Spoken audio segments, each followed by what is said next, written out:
Hello అండి. మోకాలు నొప్పులు ఉన్నాయి మీకు? మోకాలు నొప్పులు ఉంటే గనక మన ముందు ఉన్న ఏకైక మార్గం పీఆర్పీ. అందరికీ తెలిసిందే కదా! అయితే పీఆర్పీ గురించి చాలా సందేహాలున్నాయి. నాన్ సర్జికలే ఈజీగానే అయిపోతుంది.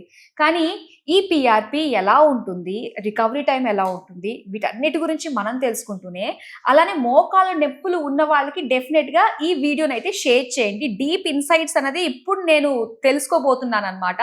నేనైతే ఇప్పుడున్నాను ఎపియాన్ పెయిన్ మేనేజ్మెంట్ సెంటర్‌లో. సో, డాక్టర్ సుధీర్ దారా గారు మనతో పాటు ఉన్నారు. మరి ఆయన్ని అడిగి దీనికి సంబంధించి లోతైన విశ్లేషణ తెలుసుకుందాం.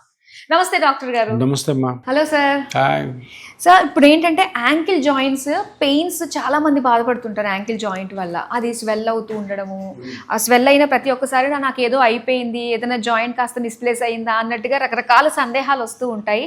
ఎప్పుడు మనం దీన్ని సీరియస్గా తీసుకోవాలంటారు? యాంకిల్ జాయింట్ చాలా అరుదుగా కనపడుతుంది. రేర్, మోకాల్లాగా స్పైన్ లాగా షోల్డర్ లాగా ఉండదు. సో ఎందుకంటే బేసిక్గా బరువునంతా కూడాను మేజర్ జాయింట్ తీసుకునేది మోకాలు. సో దాని తర్వాత యాంకిల్ వస్తుంది. యాంకిల్ జనరల్గా పెయిన్ రావడానికి రెండు కారణాలు. ఒకటి ఇంజురీ, ట్విస్ట్ అయ్యి, దెబ్బ తగిలి, యాక్సిడెంట్ అయ్యి, ఎవరైనా తొక్కి, సో ఇట్లాంటి ఇంజురీస్తో వస్తే స్పోర్ట్స్ ఇంజురీలు వస్తాయి. రెండోది ఆర్థరైటిస్, అంటే ఓల్డ్ ఏజ్, 60-65 దాకా మోకాలు అరుగుతుంది. కొంతమంది మోకాలు అరగకుండా ఓన్లీ యాంకిల్ కూడా రావచ్చు, ఆర్థరైటిస్, యాంకిల్ ఆర్థరైటిస్ అంటాం. ఈ రెండు కారణాలు. ముఖ్యంగా దెబ్బ తగిలితే యాంకిల్ జాయింట్, యాంకిల్ నుంచి పెయిన్ వస్తుంది. యాంకిల్ చుట్టూ, యాంకిల్ అన్నది ఇది చూసారా, ఇది పాదం, ఇదేమో లెగ్ బోన్స్, ఇదేమో పాదం. పాదంలో చాలా బోన్స్ ఉంటాయి, దగ్గర 20-25 చిన్న బోన్స్ ఉంటాయి. ఈ బోన్స్ అన్ని కలిపి ఈ లెగ్ బోన్స్ కనెక్ట్ చేసేదే యాంకిల్ జాయింట్.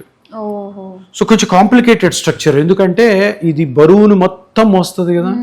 సో బేసికలీ ఇది పాదంలో ఉన్న చాలా బోన్స్ ప్లస్ ఈ బోన్స్, వీటన్నిటిని కలుపుతూ చాలా లిగమెంట్స్ ఉంటాయి. చూడండి ఎన్ని లిగమెంట్స్ ఉన్నాయి. ఇదొక లిగమెంట్, ఇదొక లిగమెంట్, ఇదొక లిగమెంట్, ఈ సైడ్లో ఒక లిగమెంట్, వెనకాల ఒక లిగమెంట్, ఈ పక్క ఒక లిగమెంట్. సో ఎప్పుడైతే యాంకిల్లో ఇంజరీ జరిగిందో ఈ లిగమెంట్స్ ఏమన్నా కట్ అయి ఉండొచ్చు. మోకాల్లాగా 90% మోకాలు నొప్పికి గుజ్జే కారణం, యాంకిల్ అట్లుండదు. ఏ లిగమెంట్ అన్నా కట్ అయి ఉండొచ్చు. చిన్న చిన్న చిన్న చిన్న లిగమెంట్స్ ఉంటాయి. ఆ లిగమెంట్స్ కూడా 20-30 ఉంటాయి ఆడ, బోన్స్ లాగే. సో ఒక లిగమెంట్ చిన్నది కట్ అయినా కానీ యాంకిల్ అంతా పెయిన్ వస్తుంది. సో ఇక్కడ ఛాలెంజింగ్ ఏంటంటే యాంకిల్ మీద సర్జరీస్ లేవు, యాంకిల్ రీప్లేస్మెంట్ ఇట్లాంటివి లేవు. Very tough. ఏం చేస్తారంటే కాస్ట్ కట్టేసేసి ఆ లిగమెంట్ హీల్ అవ్వాలి అని చెప్పి అట్లా వదిలేస్తుంటారు. సో ఫస్ట్ ఆఫ్ ఆల్ తెలుసుకోవాల్సిందంటే యాంకిల్ పెయిన్ అది వయసు రీత్యా వచ్చినా, దెబ్బ తగిలి వచ్చినా కూడాను ఫస్ట్ స్కాన్ చేసుకొని ఏ లిగమెంట్ కట్ అయింది, ఏ జాయింట్ అరిగింది అన్నది కనుక్కోవాలి. సో ఆ లిగమెంట్ ఏదైతే కట్ అయిందో కనుక్కోవడం అన్నది ఒకటి ఎంఆర్ఐ స్కాన్లో చూడొచ్చు. ఇంకొకటి మన దగ్గర ఉన్న అల్ట్రాసౌండ్లో కూడా సింపుల్గా, ఎంఆర్ఐ అంటే మళ్ళీ డయాగ్నోస్టిక్ సెంటర్కి వెళ్ళాలా, పెద్ద దాని లోపల దూరాలా, ఈ తతంగం అంత ఉంటుంది. మన అల్ట్రాసౌండ్లో కూడాను ప్రతి లిగమెంట్ని కూడా మనము అల్ట్రాసౌండ్ మస్కులోస్కెలిటల్ డైనమిక్లో చూడొచ్చు. చూసి ఆ లిగమెంట్ని కరెక్ట్గా ఐడెంటిఫై చేసి దీనివల్లనే నొప్పి వస్తుందా లేదా, దీనివల్లనే మూమెంట్స్ రెస్ట్రిక్ట్ అయ్యాయో లేదో కనుక్కొని ఆ లిగమెంట్కి ట్రీట్మెంట్ చేయడం ద్వారా కంప్లీట్ రికవర్ అవుతారు. ఎందుకంటే ఇప్పుడు మామూలుగా ఎంఆర్ఐ స్కాన్ చేసి ఈ లిగమెంట్ కట్ అయిందంటే ఆ రెస్ట్ అనేస్తారు. రెస్ట్ అంటే ఎక్కడ రెస్ట్ సిస్టమ్, బరువు రోజు దాని మీద పడుతుంది, చిన్న చిన్న బాత్రూమ్ కన్నా పోవాలి కదా. అదే యంగ్స్టర్స్లో జరిగిందని రెస్ట్ ఎన్ని రోజులు తీసుకుంటారు, ఆ రెస్ట్లో అది హీల్ అవుతుందో లేదో తెలియదు. వెంటనే దాన్ని హీల్ చేయాలా, నయం చేయాలా, రిపేర్ చేయాలా. దానికి one of the best treatments, అంటే చాలా efficient treatment and very few ట్రీట్మెంట్స్లో ఒక ముఖ్యమైనది పిఆర్పి. ఎస్, ఇప్పుడు ATFL అంటుంది, anterior talofibular ligament, peroneus ligaments or deltoid ligament, ఇంకా చాలా చాలా లిగమెంట్స్ ఉంటాయి, టిబియాలిస్ యాంటీరియర్, టెండాన్స్, చాలా లిగమెంట్స్ ఉంటాయి. ఆ లిగమెంట్స్లో ఏ లిగమెంట్ కట్ అయ్యింది, ఏ లిగమెంట్ వల్ల నొప్పి వస్తుంది అనేది తప్పకుండా కనుక్కోవాలి. సింపుల్ పిఆర్పి ట్రీట్మెంట్ దాన్ని మళ్ళీ హీల్ చేయొచ్చు.